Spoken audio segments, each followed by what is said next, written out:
In the world of emergency telecommunications, agencies are run off standard operating procedures, affectionately known as SOPs. However, there are times when this written policies are not followed to the letter, and this discrepancy can cause tension between sworn officers in the field and the civilian call takers and dispatchers. I am your co host, Gary, and this is Lifeline.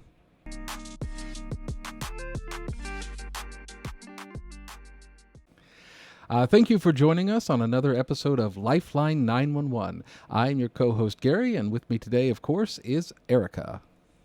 Hi. So, Erica, we were kind of discussing the problems or the tensions that kind of arise when you have an agency whose standard operating procedures may not be quite as similarly understood on both ends of the radio. Like, how hmm does that kind of come about?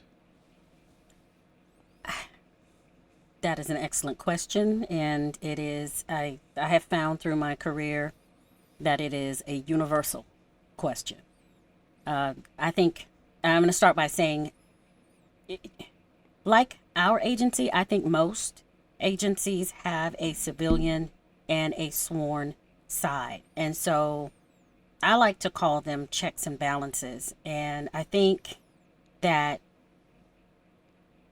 okay. So to answer your question, how does that happen? Well, you have sworn and you have civilian, and you have both sides of the radio, and you have what most people don't know is the same people who write for sworn also write for non-sworn as by way of the SOPs. Mm-hmm. And they're not always educated on the other side's perspective. I think, Sure. in my opinion, that's the best way I can say it, because I have been long convinced that sworn could do a better job of educating sworn about the civilian limitations Mm-hmm. and vice versa. But I Mm-hmm. think for us in non sworn, we know who we work for, and we know who we're there to support, and we know the limitations of, we know our limitations. How far we can go, how far we can't go. We know that our authority is delegated by the chief, in essence. Yes. The Yeah. authority that we have, yeah, the authority that we have to say go here, go there, is delegated by someone else. And so we're acting within that. But I think sometimes, or most times, the sworn personnel simply do not know where our SOPs come from. And that, I think, is where the tension comes from, or where it starts. Mm-hmm. That's just my No. Yeah. opinion of it. Yeah. And I mean, I think that, it's not just in sort of law enforcement. I'm sure, like, because you were also in a previous life, a cab dispatcher, right? Yep. Yep. And uh, just as with a police department in the hack profession, as hmm I think it's known, I love you get that. I love that you know that. I uh, love that you well, know that. you said it one time a long time ago, and it stuck in my head. Okay. Um, uh, you like you guys also had policies and procedures for that as well, hmm and I'm sure the Yep. drivers of the cabs would sometimes deviate from policies and procedures. So is it more of just kind of a in the field versus in the office or in the dispatch center, that kind of attention, or do you think that it comes more from just a lack of agreement on what the policies and procedures should be? I think it's all of that, because if you're going to go back to the hack profession, uh, the I guess I'll have to go back and say that it's a checks and balances, and most of the time the opposing, and that's just because I don't know what else to call it at this moment. The opposing sides don't know why the other side does what it does. Hmm. Like in our case, for civilian, okay, let me back up. I will take Okay. it from our agency. remember when we went from dispatching by district Mm-hmm. or just a little pocket of the city that the officer was responsible for, like, within a sector or district, you also had a subsection of that piece of the city that that officer was responsible for. So like maybe a couple of miles worth of the city that they're responsible for, and that was They're that beat. was their domain. Yeah.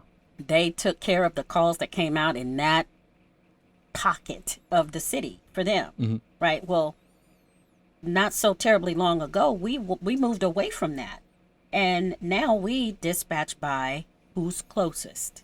Mm-hmm. And sometimes the old school sworn officers, those that have been here since God was a boy, they still operate very much in that mindset. And Mm-hmm. so for them, it is hard for them to process the fact that we are no longer looking at the map in pockets. We're looking at the map as in who is the closest, who can respond to get the citizen the help that they need right now, whether it be for some horrible, life-threatening thing or a fender bender. Mm-hmm. Yeah.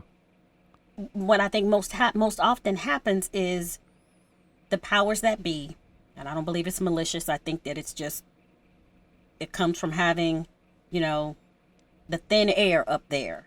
They forget that you have to tell both sides of the radio why the other side is doing what they're doing.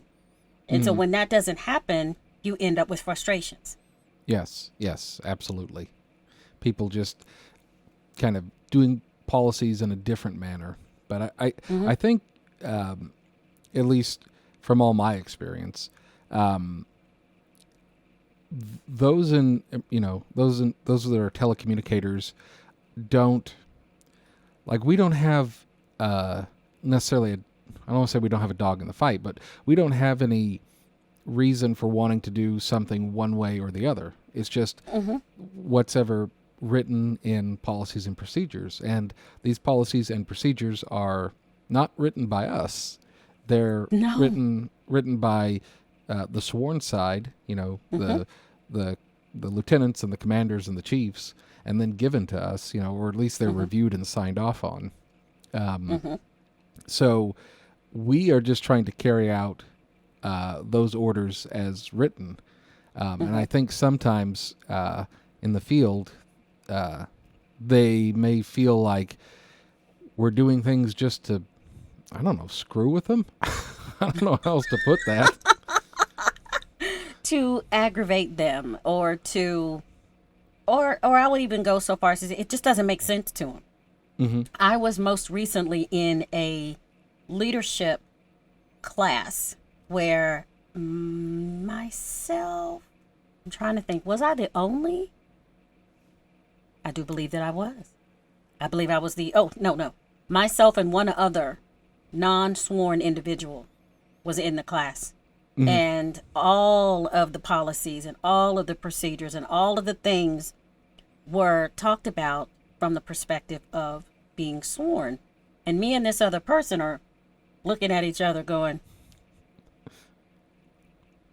the look on our faces were like, this, I get where they're coming from, but every now and then one of us would raise our hands and be like, there's another perspective here.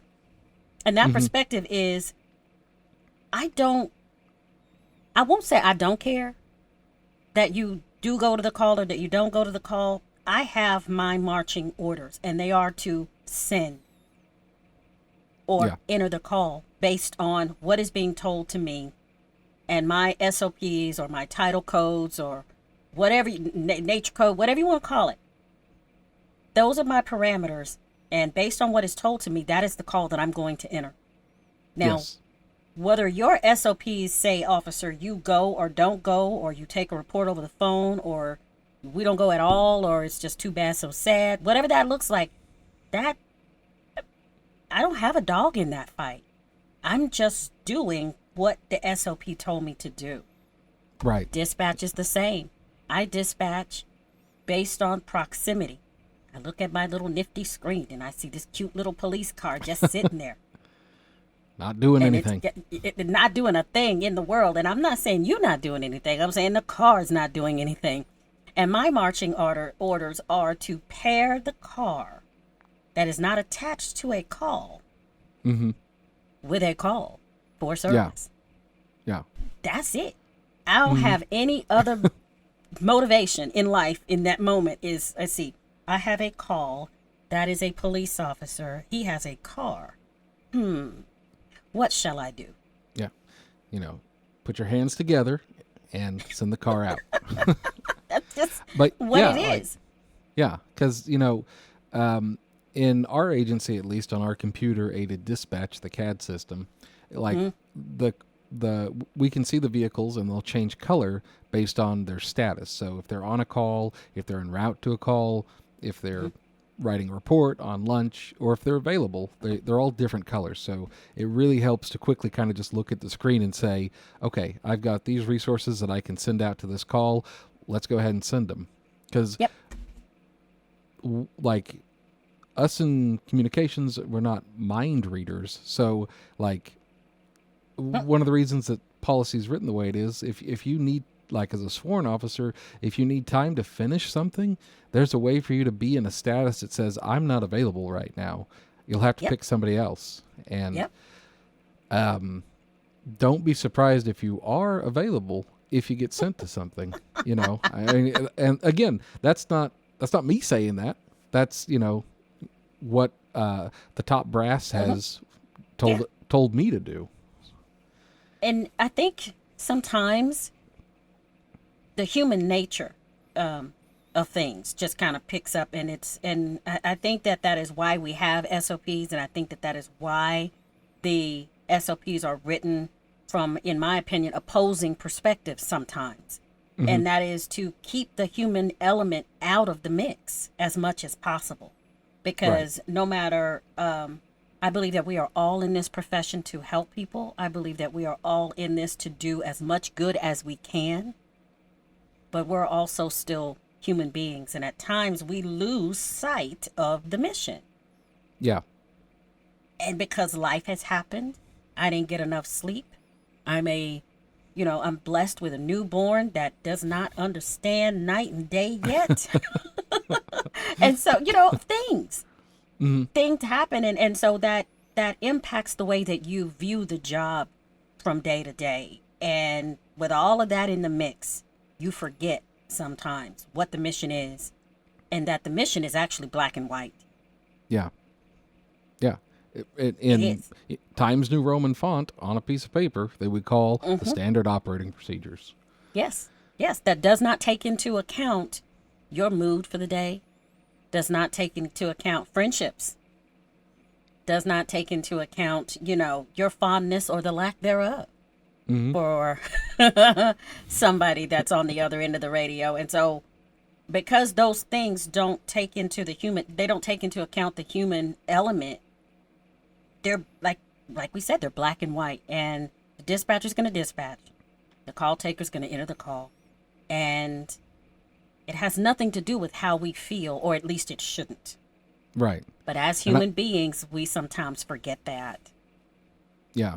And I've always tried to instill in, my call takers and my dispatchers, try and be as professional as you can on the radio, because the less, I don't want to say the less human you are, but the less emotion you kind of show, the more you're going to be capable of doing the job correctly, because it's a very emotional job, Sure. whether you're taking a 911 call or dispatching an officer to a difficult call, and you have to, your mind pictures the worst of whatever that text is saying. Absolutely. So if you're dispassionately doing that, the officers, I think, will have more respect for you as a dispatcher, and then the citizens that call in. For the call takers, sometimes you do have to not put on, but sometimes you do have to have some sympathy for what's Sure. going on. Yeah. But Yeah. they also will appreciate you being very professional with them, because if you start crying on the phone and they're crying, then nobody's getting helped. It's just not. No. Yeah. it will, I'm going to go out on a limb here and say it will diminish their confidence in you and your Hmm. ability to do the work. Because even in that moment, well, in that moment, they're not, your emotions are not what they're processing. They're Yeah. processing their own. And they may think later down the line, oh my God, that was so nice that they were feeling my pain and they were in my nightmare with me. I just love that. Yeah. But in the moment, they need for you to be calm, cool, collected, somewhat detached, you Hmm. know. And I agree with you when it comes to flipping the switch or, flipping the mechanism that we do the job with. It's like in dispatching, the more detached you are to what you're supposed to be doing, the easier it's going to be for you. And I dare say, we need an officer on here right now. Where's Sarah? Anyway, we need an officer in this moment that will be able to say, you know what, I agree or don't agree that the more detached we are, I bet it would be easier for them to accept when things are contrary to the way that they think they ought to be. Does that make Sure. sense? Yeah. Yeah. Because you've really got to, um, if you're just following the operating procedures, then there's there's less decisions you have to take on yourself and less Yeah. brain power you have to spend. Because if you know I've got to send the closest person available, you don't have to think about, oh, Jim just went on lunch and I know he went to Whataburger, so he's really full and this looks like it's going to be a pursuit. I could send Mm-hmm. Ted, but last week Ted, uh, banged up his knee, so I'm not going to send him. I'll send Bill. Yeah. Oh, Bill's Yeah. too old. You Or don't have to. or you don't have any of those things you don't have any of that noise Mm-hmm. Yeah. interfering with your what should be an objective decision Right. based Exactly. on what orders and or SOPs, marching orders, whatever you want to call them, general orders, anything. These are the parameters in which we operate, and the more we can look at that in an objective, viewpoint, then Mm-hmm. it's just going to be better for everybody. But that's easier said than done because, Sure. for whatever reason, as a rule, and I know this from my other agency where I worked and being a part of other, like different chat rooms and chat forums, this is a universal thing. Civilian versus sworn, which is really a shame because we are on the same team and the goal is we're trying to get this help to whoever it is that needs it, no matter how severe the help is or or less so, right? Mm-hmm. We're trying to get a job done and there are two components to that. The officers don't dispatch themselves. Someone has to do it. Right. And I can't take off my headset, run out there, take the call, process the call, and then come back, put the headset back on and do the that's not how it works. So Right. we both have roles that are independent of each other, but at the same time dependent on each other. Mm-hmm. Yeah. And the like those in telecommunications don't really like. Our whole goal is a support unit for patrol. Yes. So Yes. we're there to help in any way we can. And so, we're not trying to, uh, preempt anyone or like, usurp anyone's like authority out there in the field. Because when you're in the Mm-mm. field, you got to trust the man in the box, as they say in the Yeah. Air Force. Um, but it's, you like we all have the same the same orders. Like Yeah. it's strange that there's any conflict at all. Like kind of I guess what kind of had started this discussion was there was a unit a supervisor in the field who um, had gotten upset that a dispatcher was clearing them on every call that was holding. So you Mm-hmm. know um, Adam 190, this call's holding. Adam 190, this call's holding. And they got upset that they were being, or maybe not upset's the right word, but they got frustrated that they were being Mm-hmm. like notified of every single call. But that's what they're supposed to do. So, and like how can you train somebody to do what they need to do if you're changing SOPs on the fly? Yeah. Or if you are requiring, whether intentionally or not, requiring that baby dispatcher or dispatcher to take into account that sworn officer's level of frustration, they can't. Yeah. They can't do the job if they have to be worried about their response to me doing the job that I am required to do. Hmm. And there is a reason why the notifications are required. And I think I was telling you before the show started, was ultimately that supervisor probably was not thinking about the bigger picture. They Hmm. weren't thinking about the fact that there is a reason why I'm calling you every 10 minutes or 15 minutes or whatever it is to say, hey, heads up, just so you know, this call is still holding. It Hmm. has changed. The priority's the same, the title code's the same, but there's been an update. They're calling back for an ETA. They're still waiting, and now they're becoming frustrated. There's so many levels to the reasons why we do that. It is, and none of which is to irritate the sergeant. Right. Yeah. I mean, that ultimately is not No, anywhere on anyone's goal no, most of the time. no. Matter of fact, you know, I'd really rather not if it meant I had to deal with that. Yeah. I mean, But I because don't have that option. yeah, because the the reasoning behind different policies and procedures, because as we all know in this profession, every rule has a name attached to it, right? Yes, it So does. it could be notifications on calls holding. It could be sending 2 units to specific types of calls because they might be more dangerous. It could Mm-hmm. be, making a callback on like a hang up of a residence. Each Mm-hmm. of these has reasons behind why the policy is in place, reasons that were agreed on by top brass to put those policies in place. And we're here to serve the public. And that's what, Ultimately, yeah, that's what the leaders of the department have determined to be the best way to do that. yeah. And we don't always agree, but the truth is we're not required to agree. Right. Yeah. It's I not a mean, democracy. It's a no. paramilitary organization. So, Yeah, and they say do it this way. And if I were a queen for a day or chief for a day, that is one of the things that I would do is I would hold seminars and I would have both sides in the room and I would say this is your SOP and this is why. And civilian, this is your SOP and this is why.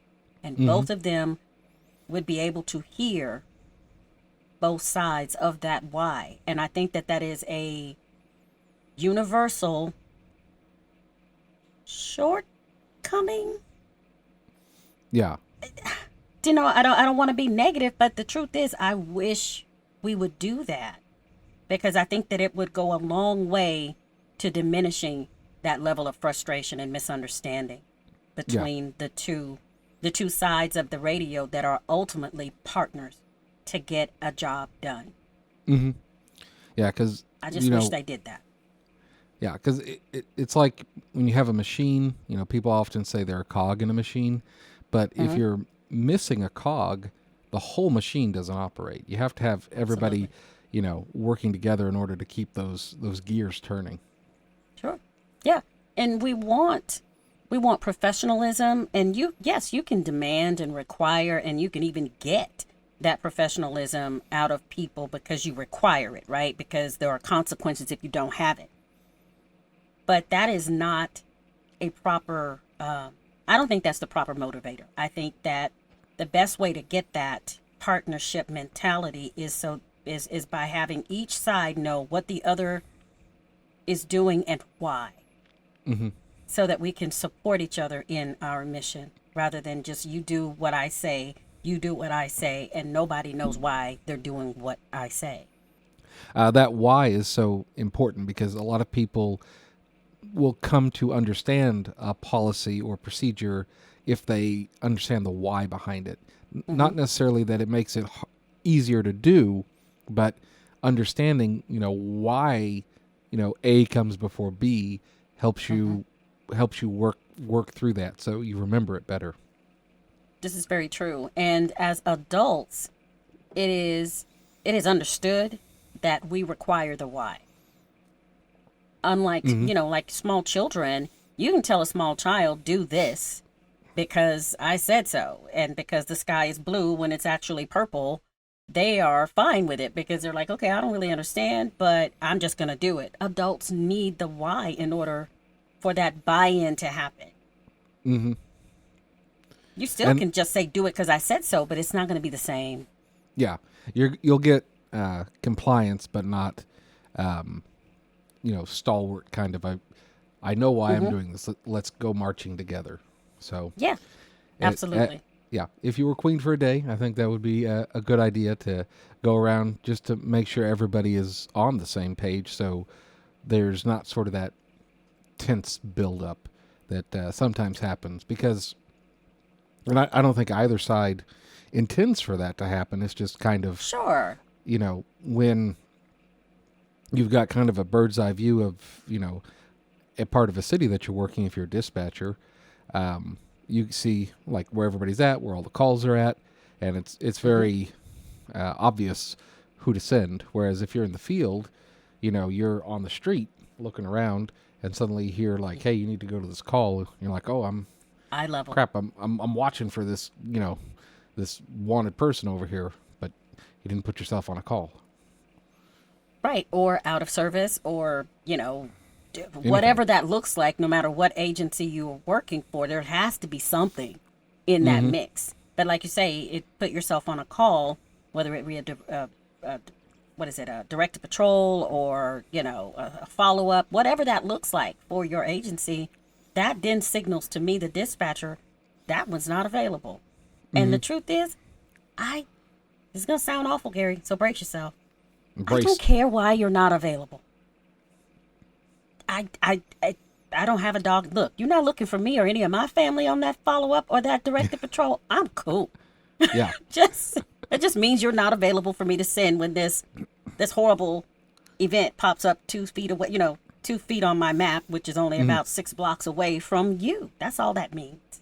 Yeah, and that's okay. It really So is.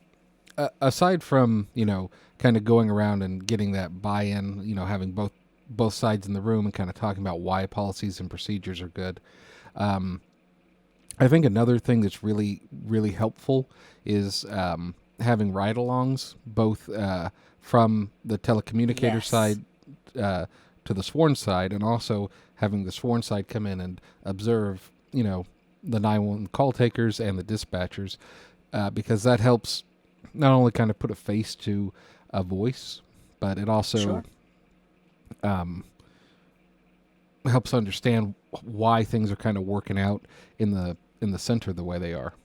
Yeah, and it gives you that up close and personal understanding instead of just, I can type you out a message. I can type out a message to an officer or to a sergeant explaining our SOP and explaining the why that we do it. But I believe it goes a long way if they are sitting next to me as I am doing the things that I do, and I can point to this reason and say, okay, here's why I did this, because if I didn't do it this way, this would happen, and if I did it that way, this would happen, and here's Mm-hmm. what happens if I don't, and all it. There's just nothing like watching it in action and seeing it play out in front of you. I don't know how many times, and I bet people listening to this will all be bobbing their head up and down, going, mm-hmm, mm-hmm. There's nothing like having an officer come sit in, listen in, and something happens and they go, oh, that's why you do that. Mm-hmm. Yeah. All this time I've wondered why you do that. Now I get it. And so the next time they're out on the streets and you do the thing that they didn't know anything about before, you get 10-4. Yeah. Okay. I understand. Even the tone is different. Mm-hmm. Before it would be 10-4. But now it's 10-4. I understand completely. May not like it, and after I unkey, I'm like, nah, nah, nah, nah. But my response to you is different because now I understand. Yeah. And I think it's helpful in any business or industry that you're in, but especially in one where it's a team sport, kind of like, law enforcement is, to have at least not be an expert in, or maybe even necessarily know how to do it, but at least to know what it is, like to come observe what the other areas do, because then you, as you said, it puts that piece of the puzzle there rather than just being sort of like, oh, they're just screwing with me for some reason today. I don't know why. Yeah. And they're like, oh, okay. Now, I remember when I was up there, they did this and that because of this. So there's reason for that. Yeah. Yeah. They may not be able to reproduce or recreate the circumstances around it, but they could even go so far as to say, you know what, when I was up there, I saw them do X, Y, Z. And I don't remember the ins and outs of it, but I do remember at the core of it, it was, A, B, and C. And that helps to further understanding whether or not they are in agreement with what you do. But understanding is that much closer. Yes. And I guess to kind of sum up, just understand that policies and procedures are made in much larger circles than most of us travel, whether whether we wear the headset or, if you're a sworn officer, and that we're all trying to work together the best we can. So give everybody a little bit of grace, Yes. And if you have a question, they've invented these cool things called cell phones. And you can actually call and be like, hey, shocking. Why is this happening this way? Wait, hold on. You want me to investigate? You want me to ask questions? What? And that goes both ways. I know it absolutely goes both ways. I used to bombard officers all the time. Why do you do that? And why did you do it this way? And not because I was challenging, because I was genuinely curious. Yeah. To know why do they do the things that they do. This is the strangest thing I heard you say on the radio. Why did you say that? And then when they explain, I go, oh, I get it now. Okay, that makes sense now. You're not crazy. Got it. Well, But anyway, thank you all for joining us this week in our discussion of SOPs. If you have any tales of woe and misery of your own, we'd love to hear about them. Or if you have any questions on the topic, you can always email us at lifeline911podcast@gmail.com. Please feel free to leave us a like and subscribe if you'd also like to do that. And from all of us at Lifeline 911, I'm Gary. I'm Erica. And we will see you next week. Thank you for watching our production of Lifeline 911. If you have any questions about today's topic or topics you'd like us to cover in the future, please reach out to us at lifeline911podcast@gmail.com. This has been a production of Lifeline 911 Podcast, copyright 2025. From all of us at Lifeline, stay safe out there. And until next time, this is Lifeline 911 signing off.